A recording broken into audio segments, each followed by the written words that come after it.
자, 오늘 본문의 말씀은 5월 가정의 달 마지막 주를 맞이하여서 사도행전 10장 1절부터 8절까지 있는 말씀을 통하여서 은혜를 나누도록 하겠습니다. 본문의 말씀에 한 사람이 등장하는데 그 사람의 이름이 고넬료였습니다. 가정에 하나님의 은혜로 구원을 받게 되는데, 그래서 말씀의 제목은 고넬료의 가정에 구원받은 비결이라는 말씀의 제목으로 주요 오전 예배 시간 은혜 나누도록 하겠습니다. 제목을 한번 따라서 해보세요. 고넬료의 가정에 구원받은 비결. 구원받았습니다. 특별히 고넬료라고 하는 로마의 백부장이 하나님의 은혜로 말미암아 구원을 받게 되는데, 성경 기록상으로 이 사람이 그 첫 번째로 이방인들 가운데서 구원받은 걸로 이렇게 학자들이 인정을 하고 있어요. 본문의 말씀이 바로 이 가이사랴 지방의 로마의 백부장이었던 이 고넬료와 또 그의 가정이 구원을 받을 수 있었다라고 기록하고 있습니다. 당시 고넬료는 이방인이었기 때문에 예수 그리스도의 그 복음을 알지 못했지만 하나님을 경외하고 또 어려운 사람들 많이 구제하였던 그러한 이방인이었습니다. 이에 대해서 하나님께서 고넬료에게 예수 그리스도를 영접할 수 있는 은혜를 베풀어 주셨어요. 그래서 이 말씀을 통하여서 참으로 우리가 오늘 5월 가정의 달 마지막 날을 맞이하여서 마지막 주를 맞이하여서 어떻게 하면 하나님의 구원의 반열에 참여할 수 있는지 우리 인간편에서 한번 생각해보고, 또 고넬료가 어떠한 신앙을 가지고 있었는지를 생각해보면서 은혜를 나누도록 하겠습니다. 첫 번째 1절과 2절에 있는 것처럼 고넬료는 이방인이었지만 하나님을 경외하는 자였다고 기록하고 있어요. 1절 먼저 보시면은요, 가이사랴에 고넬료라 하는 사람이 있으니 이달리아데라 하는 군대의 백부장이라. 가이사랴에 고넬료라는 사람이 있으니 이달리아데라 하는 군대의 백부장이었다. 가이사랴, 고넬료, 그곳에 이 사람이 있었습니다. 이 가이사랴는 해븐 도시인데 뒤에 가서 요빠라고 하는 곳이 나오게 되는데요, 거기서부터 북쪽으로 약 50km 떨어져 있는 그런 도시입니다. 한번 보시면은요, 제가 찾아놨어요. 자, 보세요. 자, 가이사랴 어디쯤인가요? 맨 위에 여기 보이시죠? 맨 위에 여기 가이사랴고 뒤에 가서 나오게 되는 요빠가 여기 밑에 있습니다. 여기 밑에가 예루살렘이고, 이 가이사랴에 고넬료라 하는 사람이 오늘 본문의 말씀의 주인공인데 거기에 있었던 사람이에요. 이 가이사랴는 가이사 아구스도, 누가복음 2장 1절에 나와 있는 그 황제를 얘기를 하는데, 그를 기념을 해가지고 헤롯이 건축하였던 그 도시 이름이 이 가이사랴예요. 그래서 로마 통치 시대에 그 행정상의 그 유다의 수도가 되었고, 이 도시 가이사랴는 헤롯이 새롭게 건축한 많은 건축물이 있었고, 해안가 옆이잖아요. 가깝잖아요. 그러니까 훌륭한 항구 도시가 있었고, 로마로부터 이렇게 새로운 문물이 들어오는 그런 곳이었고, 로마의 총독이 주정하였던 곳이고, 그래서 이방인의 영향력이 가장 많이 미쳤던 그런 곳이었습니다. 그곳에 이달리아데라 하는 군대의 백부장이었던 이 고넬료가 있었습니다. 이달리아데, 약 1000명의 군대를 거느리고 있는 특별 군대를 얘기를 하는 거예요. 1000명이니까 백부장이면 100명의 군대를 거느릴 수 있는 고급 장교거든요. 그 밑에서부터 이렇게 군인으로서 계급을 올라간다라고 하면 맨 마지막에 올라가는 그 계급이 뭐냐면 백부장이에요. 백부장. 그러니까 백부장은 로마 군대에서 사병이 올라갈 수 있는 최고의 직분이고 최고로의 엘리트로, 그리고 가장 군인다웠고 모든 사람들로부터 존경을 받는 그런 직분이 바로 백부장입니다. 백부장. 그 백부장이 10명이 모여 있었는데, 그러니까 1000명이니까 10명이겠죠. 그 위에 이제 성경에 보게 되면 천부장이 나오게 되는데, 천부장은 자신의 안위를 지키기 위해서 정치적으로 군인이라고 할 수 없어요. 오늘날 한국 정치상도 그렇잖아요. 정치하는 사람은 여러분들 신임이 갑니까? 아니면 정치한다 그러면 이렇게 봅니까? 그것처럼 그런데 우리나라도 마찬가지로 정치하는 사람들 그렇게 별로 반갑지 않잖아요. 근데 오늘 본문에 나와 있는 이 로마의 백부장은 로마에서도 자랑하고 그리고 가장 신임하고 가장 군인다운 그런 사람이었어요. 그런데 이 사람이 이 고넬료가 가솔들과 함께 자기뿐만 아니라 자기가 뭐 하나님을 믿는다는 건 있을 수가 있는데 자기뿐만 아니라 자기가 거느리고 있는 수하 사람들 그뿐만 아니라 자기 가족들도 다 같이 하나님을 믿는 그러한 사람이었다는 사실을 우리가 알 수 있어요. 일반적으로 그 식민지를 거느리고 있는 그 사람들 같은 경우는 우리나라도 일제에 그렇죠. 식민지 역사가 있잖아요. 아픈 역사가 있는데 일본 순사들이 우리나라 사람들을 대할 때에 뭐 의롭게 정의롭게 뭐 겸손하게 이렇게 대하지 않잖아요. 그렇게 대하는 사람은 거의 없다고요. 그런데 오늘 본문에 등장하고 있는 이 백부장 고넬료는 하나님을 믿을 뿐만 아니라 그것도 희한한 일이에요. 유대교에 하나님을 믿었다는 얘기는 또 예수를 믿기 전부터 하나님을 경외했다는 거니까 유대교에 관심을 가졌고 그리고 뒤에 가서 그뿐만 아니라 그 자신만 하나님을 믿은 게 아니고 자기가 가려내고 있는 수하의 병사들과 그리고 자기 가족들과 같이 예수를 믿었다라고 하는 사실이 참으로 귀합니다. 참으로 귀해요. 아마도 이것을 보게 되면 뒤에 가서도 잘 나옵니다만 혼자서 된 게 아니고 그냥 그 권력으로 눌러서 이렇게 예수를 믿으라고 한 게 아니라 그의 신앙과 인격이 모든 사람들로부터 존경받을 만한 그러한 신앙과 인격을 가지고 있었기 때문에 가능한 일이었다는 거예요. 그 말씀 2절에 잘 나와 있죠? 2절 보시면은요. 그가 경건하여 온 집으로 더불어 하나님을 경외하며 백성을 많이 구제하고 하나님께 항상 기도하더니 예, 오늘 말씀에서 가장 중요한 말씀이 이 말씀이 아닌가 싶습니다. 그래서 우리 같이 합독해 볼까요? 시작! 그가 경건하여 온 집으로 더불어 하나님을 경외하며 백성을 많이 구제하고 하나님께 항상 기도하더니 경건하고 참으로 겸손하고 그 모든 면에서 모범이 되는 이 고넬료의 이 신앙이 잘 드러나는 대목이에요.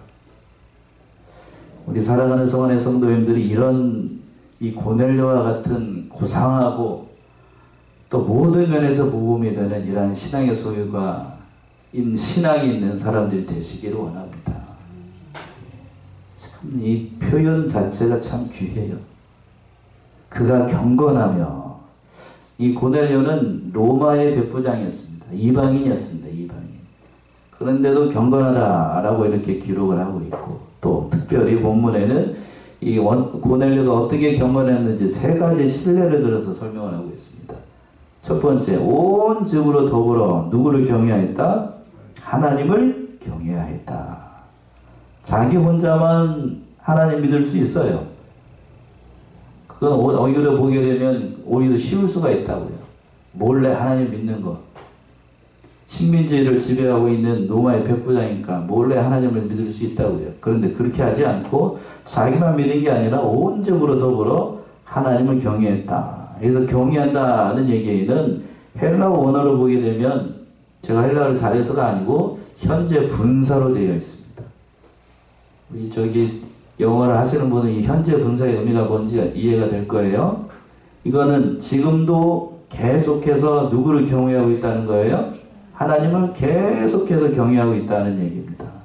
그러니까 한 번 하나님을 믿고 경외한 게 아니고 믿는 그 순간부터 지금 이 시간까지 계속해서 그 일을 해오고 있다는 사실이에요. 바로 고넬료가 그렇게 하고 있었다는 거예요. 자기 혼자만 아니라 온 집으로 더불어서 가솔들과 그의 가족들과 그리고 그나라 거느리고 있는 모르겠어요. 거기에 있는 수하에 있는 100명의 군인들이 다 예수를 믿었는지 알 수가 없지만 복음을 전했다고요. 그러니까 이 경건하게 산다라고 하는 것 자기 자신도 경건하게 사는 것 참 쉬운 일이 아닌데 그 모든 사람들과 같이 예수를 믿고 하나님을 믿는다라고 하는 건 보통 일이 아니라고요. 하나님의 큰 축복인데 그건 뭐가 된다라고 해서 자기가 어떻게 할 수 있는 게 아닙니다. 고넬료처럼 온 집으로도 하나님을 경외한다는 건 참으로 귀한 은혜이고 큰 복을 받은 줄로 알아야 됩니다. 온 집이 하나님을 다 경외하고 하나님을 믿고 의지하는 거 참 쉬운 일이 아니에요. 성경에 보게 되면 사무엘이라고 하는 선지자 있습니다. 아시지요? 예, 하나님을 잘 믿었던 한나의 아들이 사무엘인데 이 사무엘이 하나님을 경외했습니다. 자신은 선지자이기 때문에 왕을 2명이나 세운 그런 선지자였습니다만 그러나 그의 아들들은 뭐라고 성경에 기록되어 있냐면 불량자였어요. 하나님을 잘 믿지 않았다고요. 그리고 다윗 너무나 잘 알죠? 다윗 얼마나 하나님 앞에 진실하고 성경에 기록하기를 이새의 아들 다윗을 만나니 내 마음에 어떻게 한 자라? 합한 자라 라고 평가를 받았던 이 다윗도 성자였지만 온 집안으로 더불어 하나님을 경외한 건 아니었습니다. 그러지 않았어요. 그런데 오늘 본문에 나와 있는 고넬료는 자기뿐만 아니라 온 집으로 더불어서 하나님을 경외하게끔 했다는 거예요. 이게 얼마나 큰 은혜예요. 하나님은 그렇습니다. 성경에 분명히 말씀하고 있는데 하나님을 경외하는 사람들에게 하나님을 경외하는 만큼 하나님께서 은혜를 베풀어 주시겠다라고 약속했어요. 그래서 그렇게 은혜를 주셨습니다. 자, 사무엘상 2장을 한번 가보시겠습니까? 구약성경 사무엘상 22장 30절 사무엘상 2장 30절 보시면 30절 그러므로 이스라엘의 하나님 나 여호와가 말하노라 내가 전에 내 집과 내 조상의 집이 내 앞에 영영히 행하리라 하였으나 이제 나 여호와가 말하노니 결단코 그렇게 아니하리라. 나를 존중히 여기는 자를 내가 존중히 여기고 나를 멸시하는 자를 내가 경멸히 여기리라. 예, 하나님께서 이렇게 말씀하셨는데 중반절에서부터 보시면 이렇게 말씀해서 하나님께서 이제 나 여호와가 말하노니 결단코 그렇게 아니하리라.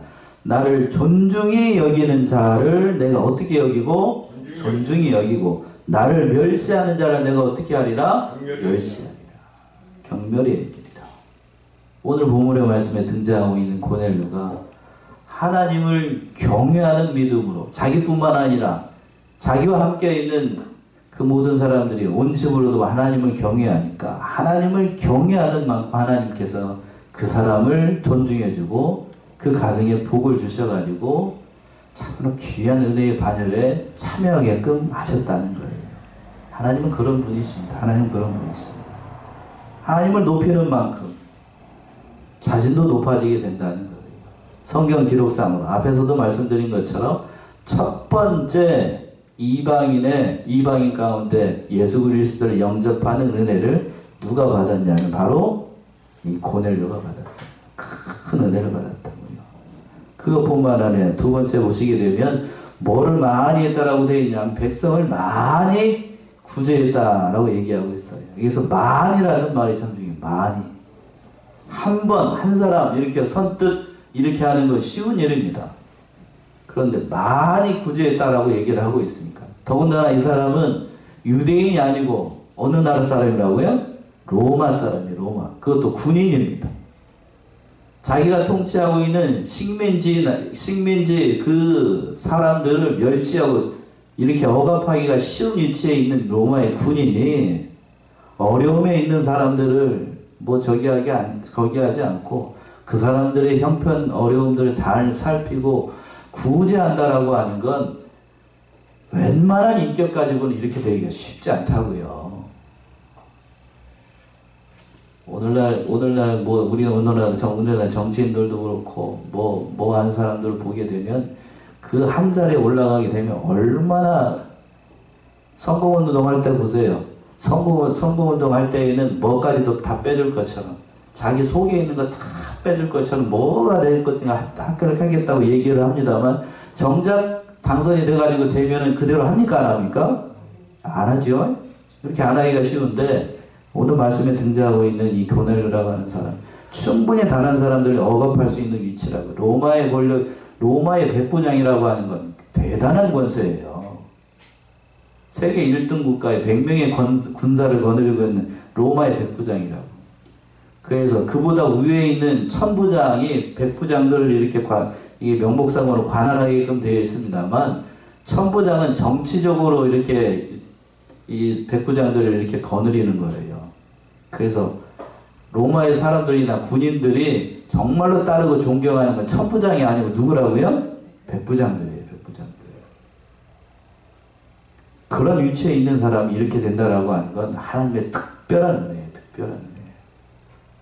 세 번째로 그 하반절에 있죠? 2절 하반절에 하나님께 항상 뭐 하였더라? 기도했습니다. 이게 또 항상 기도했다. 모든 상황에서 기도했다라는 얘기인데 이방입니다. 이방. 누구를 통해서 하나님에 대해서 들었는지 그건 알 수가 없지만 항상 하나님 앞에 기도했어요.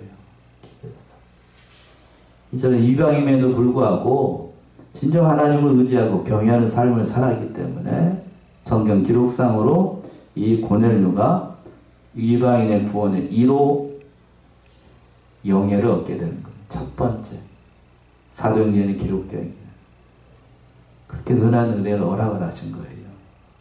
두 번째는 그렇게 하나님을 찾고 기도하니까 하나님께서 이제 3절과 6절에서 보시게 되면 천사를 보내가지고 기도에 응답을 주셨다는 사실입니다.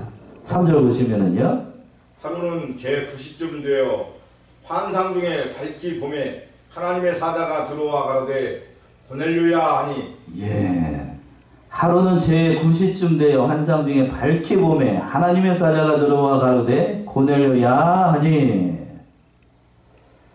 하루는 제 9시쯤 되었다라고 되어 있습니다. 아마 이 시간이 기도 시간인데 이 9시라고 하는 건 오늘날 시간으로 환산한다라고 하면 여기서 6을 보태면 돼요. 몇 시가 되냐면은 오후 3시가 됩니다. 오후 3시. 그러니까 이 시간은 성전에서 제사장들이 하나님 앞에 제사를 드릴 때 분향하는 시간이에요. 유대의 경건한 사람은 이 시간에 기도하는 시간입니다. 이거 어디서 많이 본 것 같은데 누구를 고칠 때요? 나면서부터 안진병이 된 자를 누가 고쳤죠? 베드로가 요한이 고쳤던 시간이 이 시간이에요. 기도 시간에. 기도 시간에 그 기도 시간에 이 로마의 백부장이었던 고넬료도 환상 중에 이것을 봤다라고 하는 건 뭐 했다는 얘기죠? 기도했다는 얘기예요. 기도했다. 저는 오늘 이 말씀을 보면서 다시 한번 기도하면서 보면서 느낀 바는 이 사람이 참 경건하다. 말로만 경건한 게 아니고 이렇게 기도하기 쉽지 않아요. 오후 3시 정말로 바쁜 시간입니까? 아니면 한가한 시간입니까? 여러분들 저희 직장생활하면 오후 3시 바쁜 시간이에요? 한가한 시간이에요? 바쁜 시간이에요. 바쁜 시간. 굉장히 바쁘고 아차하면 놓치기 쉬운 시간인데 그 시간에 다른 일 하지 않고 기도하고 있었다라고 하는 건 기도를 그 시간 딱 시간 봐가지고 알람 울리니까 그냥 딱 놓치고 눈 감고 이렇게 기도한 거 아니겠죠? 미리부터 뭐 했다는 얘기죠? 준비하고 그게 기도가 뭐가 됐다는 거예요? 습관이 됐어. 습관이 돼서 하나님 앞에 기도했어요. 그러니까 얼마나 하나님 앞에 진실하게 살려고 애를 쓰고 또 경건하게 살려고 애썼는지를 잘 알 수 있다고요. 근데 그 기도할 때에 환상 중에 하나님께서 천사를 보내주셨어요. 여기서 오해하기 쉬운데 우리 성경상으로 환상이라고 되어 있는데 개정판에는 뭐라고 되어 있습니까? 한번 읽어보시겠어요? 3절? 똑같아요. 환상이라고 되어 있죠? 예, 환상이라고 하는 건 여러분들이 아는 것처럼 비몽사몽 간에 눈 감고 있는데 뭐가 이상한 게 휙 지나가가지고 이런 환상 아니고, 이런 환상 아니고, 밝게 보여줬다라고 했더니, 밝히라는 말이 있잖아요. 밝히라는 말. 그러니까 하나님께서 분명히 천사를 보여주셨다는 얘기예요. 보여주셨어요.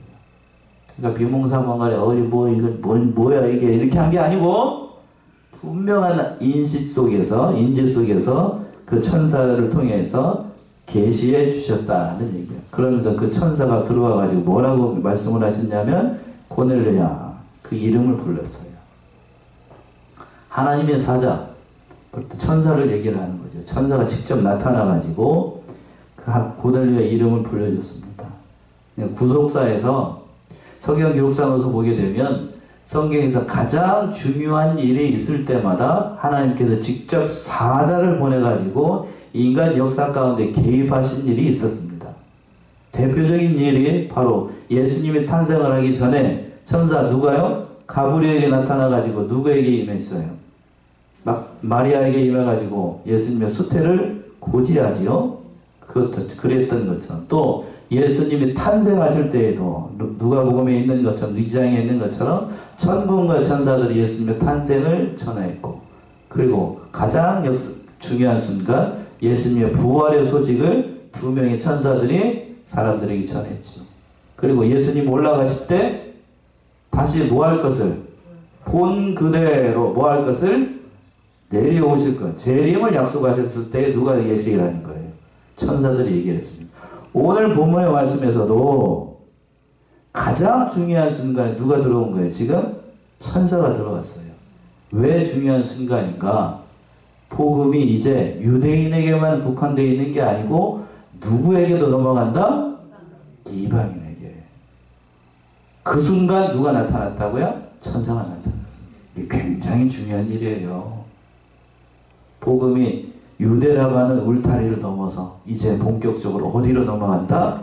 유대로 넘어가서 누구든지 예수를 믿으면 누구의 백성이 될 수 있다? 하나님의 백성이 된다.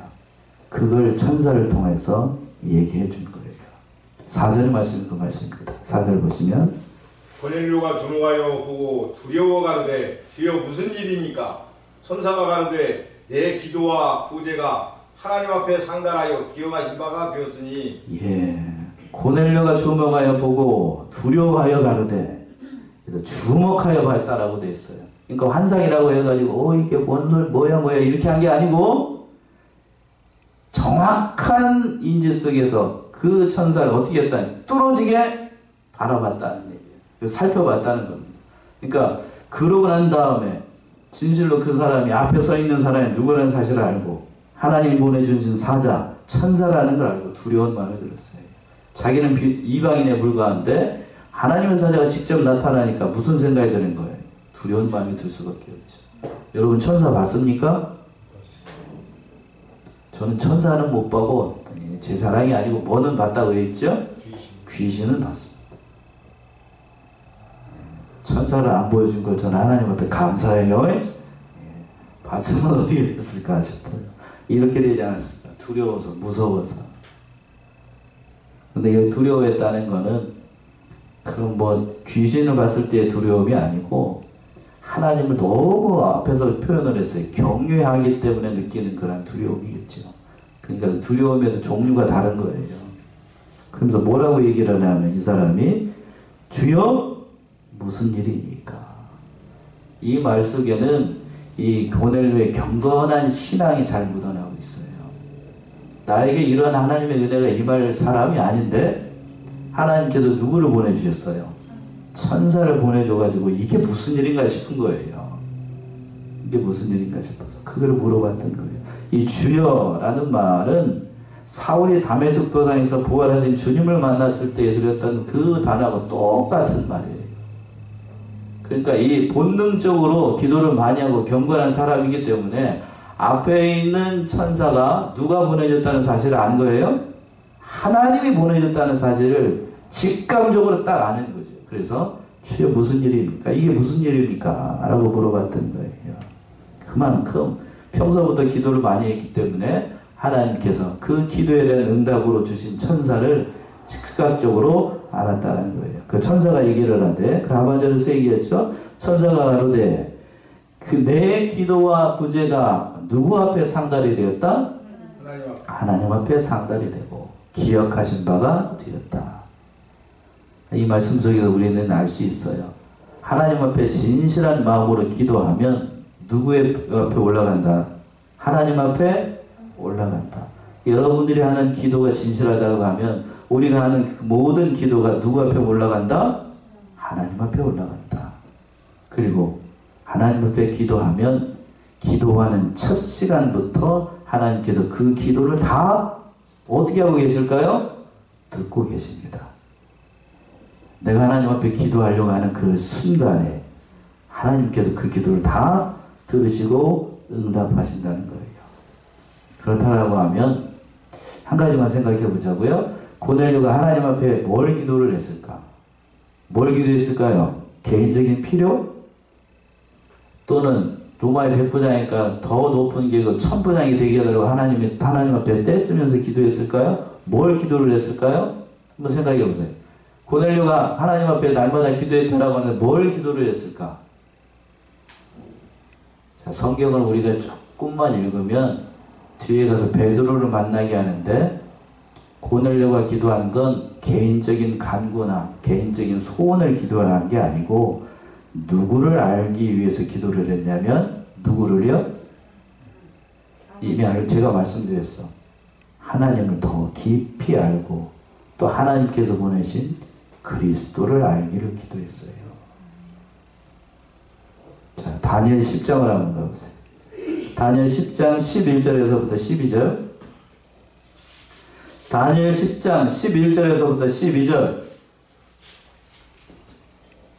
한 손이 있어 나를 어루만지기로 내가 떨더니 그가 내 무릎과 손바닥이 땅에 닿게 일으키고 내게 이르되 은총을 크게 받은 사람 다니엘아 내가 내게 이르는 말을 깨닫고 일어서라 내가 내게 보내심을 받았느니라 그가 내게 이 말을 한 후에 내가 떨며 일어서매 그가 내게 이르되 다니엘아 두려워하지 말라 내가 깨달으려 하여 내 하나님 앞에 스스로 겸비케 하기로 결심하던 첫날부터 내 말이 들으신 바 되었으므로 내가 내 말로 인하여 왔느니라. 예. 여기서 이 다니엘이 하나님 앞에 기도할 때에 어떤 분이 짠 하고 나타나셨습니다. 그 사람이 누군가 하면 바로 5절에서 보시게 되면 뭐 빛나는 옷을 입고 이렇게 경황상으로 이렇게 보시게 되면 누가 오셨을 것 같습니까? 이 사람은 누굴 것 같아요? 다니엘 앞에 나타난 사람. 예. 인성을 입고 성육신하시기 전에 그리스도가 다니엘 앞에 기도하니까 그 성육신하시기 전에 그리스도가 다니엘 앞에 짠 하고 나타나신 거예요. 그러면서 다니엘을 어떻게 하시고 어루만지시고 그랬다는 얘기는 다니엘이 하나님 앞에 기도할 때에 누구를 위해서 기도를 한 거예요? 자신의 개인적인 간구를 위해서? 아니죠. 누구를 보여달라고 기도했어요. 쉽게 표현하면 누구를 보여달라고? 예수님 보여달라고. 그랬더니 그 기도에 응답을 하셔가지고 다니엘의 기도에 응답을 해가지고 누가 내려오신 거예요? 예수님이 짠하고 나타나셨고 오늘 본문의 말씀에서 고넬료도 뭘 기도를 했을 것 같아요? 어렵게 얘기하지 말자고 예수님 보여달라고 기도를 했더니 예수님을 전할 수 있는 사람을 보여주신 거예요. 누구? 베드로. 베드로를 보여주신 거예요. 그래서 5절과 6절 보시게 되면 천사가 응답을 하는 거예요. 5절 보시면 내가 지금 사람들을 요바에 보내어 베드로라 하는 시몬을 청하라. 예. 그러니까 기도를 했던 거예요. 또 고넬료도 그 이스라엘 백성들이 예수님 그리스도라고 얘기를 하는데 자신은 그 사람을 만나본 적이 없으니까 그 사람이 어떤 사람인지 하나님 앞에 기도했겠지요. 그러니까 그 예수님에 대해서 전해줄 만한 사람 누구의 오늘 본문에 5절에 있는 것처럼 내가 지금 사람들을 어디에 보내요? 요바에 보내요. 베드로라는 시몬을 청하라. 왜 시몬을 왜 불렀겠어? 베드로가 누구의 제자입니까?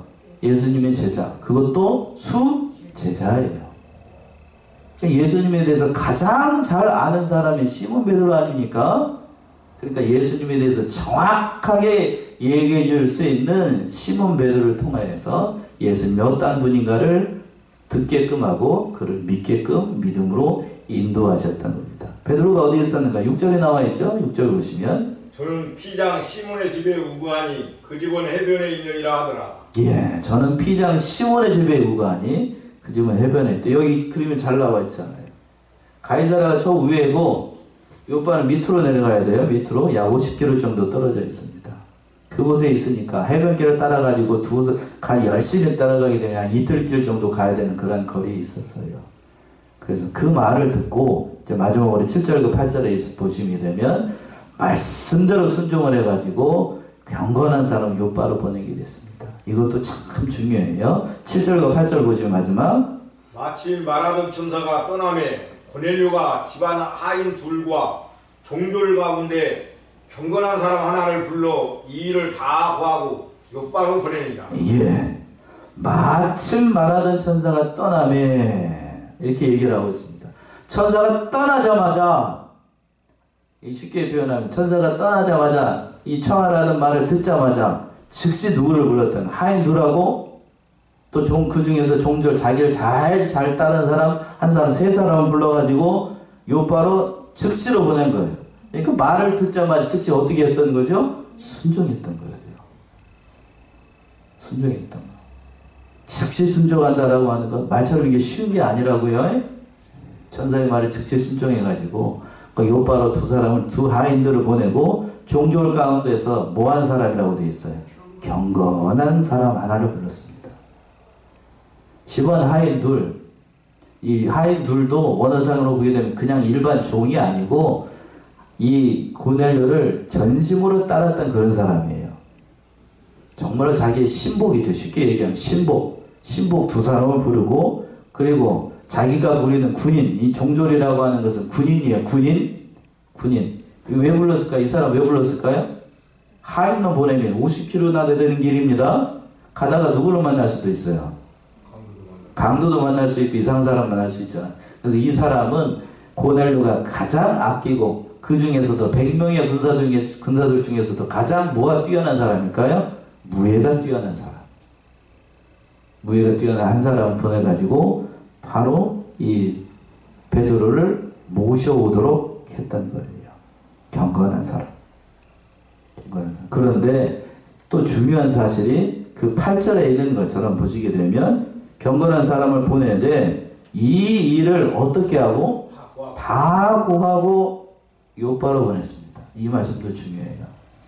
여러분이 높은 지위에 있는 사람이에요. 근데 자기가 부리는 사람에 대해서 그 모든 일이 일일이 다 구하고 얘기를 하는 사람들도 있지만 그러지 않고 그냥 가라고 이렇게 명령할 때도 있습니다. 요즘 같아서는 다 얘기하고 보내야 되겠습니다만 예전 같은 경우에는 상관의 명령입니다. 상관의 명령에 대해서 부하들이 순종을 할 때 상관이 다 얘기를 하는 건 아니죠? 아니잖아요. 다 얘기하고 해봐야 얘기하면 그 사람들이 믿음이 있으면 좋겠습니다. 믿음이 없으면 상관의 명령에 대해서 하기가 쉬워요.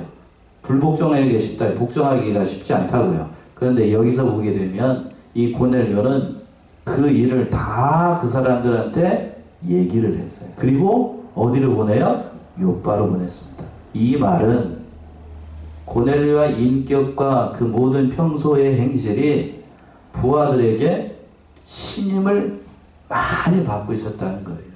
그러니까 고넬료가 무슨 말을 하든지 집안에 있는 하인들과 군인들이 그 명령에 다 따랐다는 사실을 알 수 있어요. 그러니까 그 인격이 참 고생했다는 거예요. 이런 사람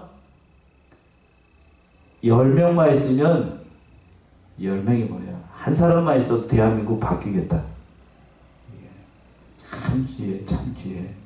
자초지정을 잘 얘기를 하고 그러니까 이 말씀 속에서 이 사람들을 이 고넬료는 하인으로 대하거나 자기 밑에 수하 부하라고 해서 그냥 함부로 대하는 그런 사람이 아니고 그 인격을 존중하고 친구로서 대하고 예수님께서 우리를 대하시는 것처럼 그렇게 대했던 사람이라는 사실을 알 수가 있어요.